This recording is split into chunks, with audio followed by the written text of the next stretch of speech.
Para ikaw ay kaagad makapagbayad sa utang.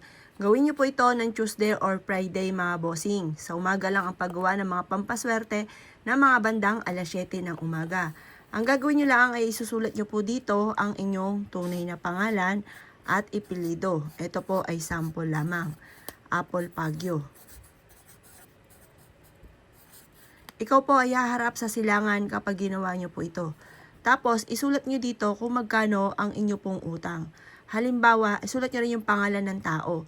Kung hindi nyo alam yung tunay na pangalan at ipilido ng tao, isulat nyo lang dito, makakabayad ako ng utang sa halagang, ganon mga bossing. Halimbawa, ito.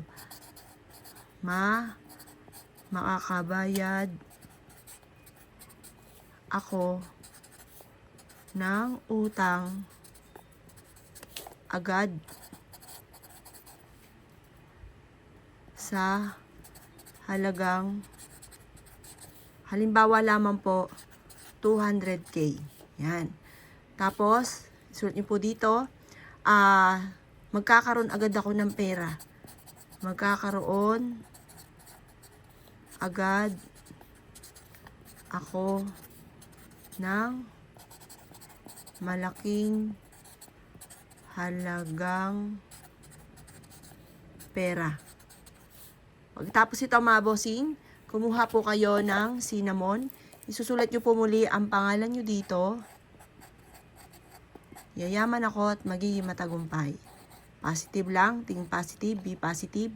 At kung magkano yung amount na matagal mo nang pinapangarap. Halimbawa, gusto ko ng 7M. Magkakaroon ako ng 7 million. Yan, ASAP. Para mabilis.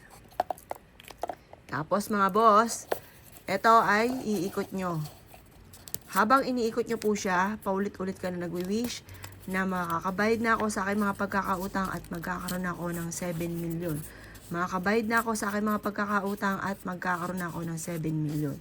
Kumuha po kayo ng tali na kulay pula, kulay gold, or kaya ay green. Alin naman sa tatlong yon mga boss, itali nyo po ito sa inyo pong bintana kung saan ikaw ay natutulog. Magtatawag po ito ng swerte at kayo mismo ay maa-amaze dahil may darating sa inyong biyaya na hindi nyo inaasahan. Pero syempre mga boss, kailangan sipag at tiyaga. Tapos tabalan nyo ng mga ganito at makakatulong po ito upang sa ganon kung ano man ang inyong mga ninanais ay kaagad yung makamtan mga bossing.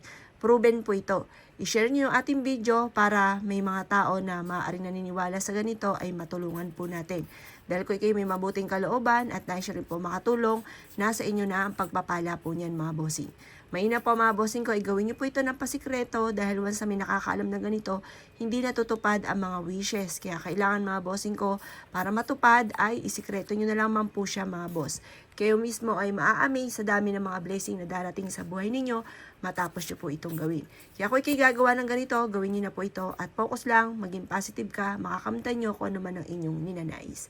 Asya mga boss, good luck po sa inyo po lahat.